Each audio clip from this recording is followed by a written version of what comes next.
students, class 8, chapter 7, geography. Now I am going to discuss about a case study. ये जो case study है ये comparison है between a farm in India and between a farm in USA. India और USA के बीच में जो एग्रीकल्चर एक्टिविटीज़ है उसमें हम ये कंपैरिजन करने जा रहे हैं. This farm in India. This farm is located in the east state of Bihar, situated in Ganga Plain. ये जो फार्म है कहाँ पर है? बिहार में है, जो गंगा प्लेन में. बिहार जो सूबा है, बिहार राज्य वहाँ पर लोकेट कर रहा है और गंगा प्लेन जहाँ पर पाए जाते हैं. It is about 2 hectares in area. इसका एरिया लगभग कितना है? 2 hectares. The farmer may or may not be the owner of the land. जो किसान है वो उस लैंड का मालिक भी हो सकता है और नहीं भी हो सकता. खैर ये एक अलग बात है. He work on the farm with the help of his family member. वो इस फार्म पर जो काम करता है वो अपने फैमिली मेम्बर की मदद सहायता से करता है. He employ some agricultural labour from the village. इसके अलावा उसने अपने गांव से कुछ खेती बाड़ी के लिए कुछ लेबर को भी हायर कर रखा है. The main crop are rice and wheat. और इसकी जो मेन फसलें हैं वो हैं राइस और चावल और गेहूँ. Rice is sown in June. Rice की जो फसल है वो जून के महीने में बोई जाती है, मानसून शुरू होने से पहले. It is harvested. और उसको अक्टूबर के महीने में काटा जाता है. वीट इज़ सोन नवंबर. और वीट की जो फसल है, गेहूं की फसल, वो नवंबर में बोई जाती है और अप्रैल में उसको काटा जाता है. Being made up of alluvial deposit.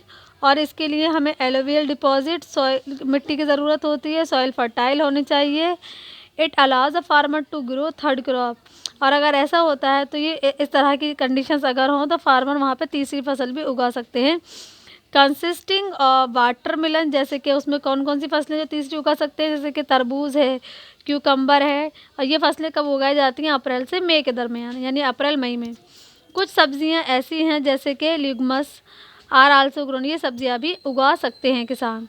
Farmer use a pair of oxen. Farmer क्या यूज़ करते हैं? As a draught animal.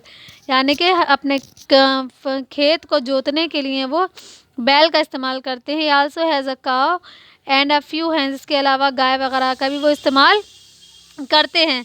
The milk and egg are mostly use for his own consumption. जो किसान होते हैं वो दूध का, अंडों का, इसका इस्तेमाल ज़्यादातर अपने खुद के लिए करते हैं. बट समटाइम इसे, लेकिन कभी कभी वो इन चीज़ों को बेच भी देते हैं. In village corporatives. जो गांव में जो कॉरपोरेटिव्स होते हैं उनमें भी बेच देते हैं, लेकिन ज़्यादातर वो ये चीज़ें अपने ही इस्तेमाल के लिए रखते हैं. The farmer own a few primitive implements like. Farmer जो होते हैं कुछ पुराने तौर तरीक़ों को भी इस्तेमाल करते हैं, जैसे कि ह्यू प्लग है, सिकिल है. इस तरह की चीज़ें भी वो जो चीज़ें हैं, मतलब तरीके हैं, उन्हें आज भी खेती बाड़ी में इस्तेमाल कर रहे हैं. Whenever modern machinery like that. हालांकि मॉडर्न मशीनरी आ चुकी है, जैसे कि ट्रैक्टर है, हार्वेस्टर्स हैं, थ्रेशर हैं. ये सब चीज़ें उन्हें फार्म वर्क के लिए अवेलेबल हैं, उन्हें चाहिए और ये चीज़ें आ चुकी हैं. उसके बावजूद भी वो अभी भी पुराने तरीक़ों का इस्तेमाल करते हैं. He hires them from the village और नियर बाई टाउन. इन चीज़ों को वो कहाँ से, गांव या गांव के पास में कोई कस्बा है वहाँ से हायर कर सकते हैं. रेंट वगैरह पे भी मिलती है ये चीज़ें. He draws water from a nearby irrigation canal. ये पानी अपने खेतों को इरीगेशन के लिए पानी कैनल वगैरह से यूज़ करते हैं. The farmer use manure and fertilizers. Farmers क्या यूज़ करते हैं खेती बाड़ी में? हम सब जानते हैं मैन्यूर्स हैं, फर्टिलाइजर्स हैं. ऑन हिज ओन अजम्पशन, यानी और advice from village elders.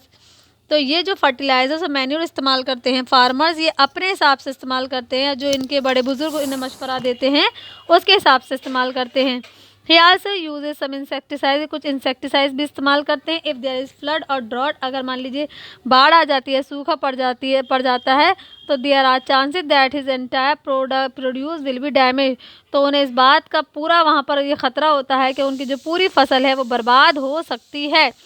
The farmer sell his crop in a market in near by town. Farmers क्या करते हैं? अपनी फसल को जो उनके आसपास कस्बों में जो मार्केट होती है वहाँ पर ले जाकर बेच देते हैं. Use a bullock cart to transport his produce from the farm to the market.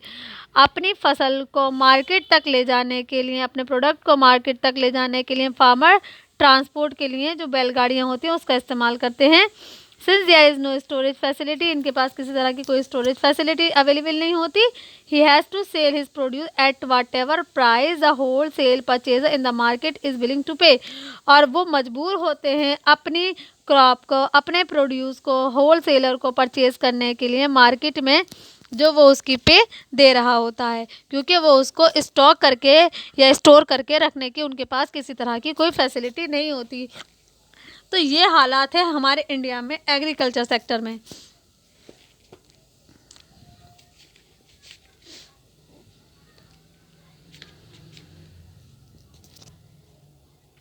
Sometime an agricultural expert from the government visit his farm and advise him about the seed quality, fertilizers, irrigation machinery and scientific technique of farming। कभी कभी ऐसा होता है जो खेती बाड़ी के महारत रखने वाले लोग होते हैं, एग्रीकल्चर एक्सपर्ट होते हैं, वो गवर्नमेंट की तरफ से इन फार्म्स में जाते हैं, वहाँ पर किसानों को सीड्स, अच्छी अच्छी क्वालिटी के बीज यूज़ करना, फर्टिलाइज़र्स है, इरिगेशन है, मशीनरी है, साइंटिफिक जो टेक्निक्स है जो फार्मिंग में इस्तेमाल की जा सकती है, उन सब की एडवाइस करते हैं। An insurance adviser has also told him of the benefits of crop insurance, और जो इंश्योरेंस एडवाइज़र होते हैं वो उन्हें क्रॉप को लेकर इंश्योरेंस कराने की के क्या फ़ायदे हैं उसके बारे में बताते हैं। And he plan to adopt its, और उन्हें ये भी बताते हैं, एडवाइस करते हैं कि वो इस तरह के इंश्योरेंस अपनी फसल को लेकर ले सकते हैं। He need fund to modernise his farming method, और वो उन्हें उनकी मॉडर्न फार्मिंग मेथड को यूज़ करने के लिए अगर उन्हें फ़ंड की ज़रूरत है तो उसे में भी उन्हें फ़ंड देने की सुविधा प्रोवाइड करवाते हैं। Such as purchasing high yield seed, जैसे कि उन्हें अच्छे बीज खरीदने अच्छी क्वालिटी के, या कोई पंप वगैरह ख़रीदना है, या मशीनरी कोई फर्टिलाइज़र्स हैं, पेस्टिसाइड्स हैं, मशीनरी उन्हें हायर करनी है, तो इन सब चीज़ों के लिए उन्हें फ़ंड चाहिए। तो जो ये इंश्योरेंस एडवाइज़र होते हैं वो उन्हें फ़ंड की सुविधा भी प्रोवाइड कराते हैं। Earlier he use to take loan from the village money lender, इसके अलावा जो गाँवों के जो मनी लेंडर होते हैं, जो साहूकार वगैरह होते हैं, उनसे भी ये हाई इंटरेस्ट पर ये किसान हमारे फार्मर्स लोन ले लेते हैं। Now the bank in his village और the cooperative society is giving him short term loan, कभी कभी, और आजकल ऐसा हो रहा है कि बैंक और जो कोऑपरेटिव सोसाइटी होती हैं वो भी किसानों को शॉर्ट टर्म लोन देती हैं। He can repay in easy, जिसको किसान जो है ना फार्मर्स हमारे आसानी से पे कर सकते हैं, वापस लौटा सकते हैं। The economic condition of farmer is gradually improving and his future prospect look good, और ये सब सुविधाएं उन्हें इसलिए प्रोवाइड करवाई जाती हैं ताकि जो इकोनॉमिक कंडीशंस हैं और किसानों को जो पैसे की उन्हें प्रॉब्लम आती है वो प्रॉब्लम ना आए, और उनका एक अच्छा फ्यूचर हो सके, और उनके जो खेती बाड़ी है उसको भी इम्प्रूव किया जा सके। ये है हमारे इंडिया में जो फार्मिंग का तरीका है। नेक्स्ट टॉपिक है हमारा a farm in USA. This topic I will discuss in next video. Thank you very much.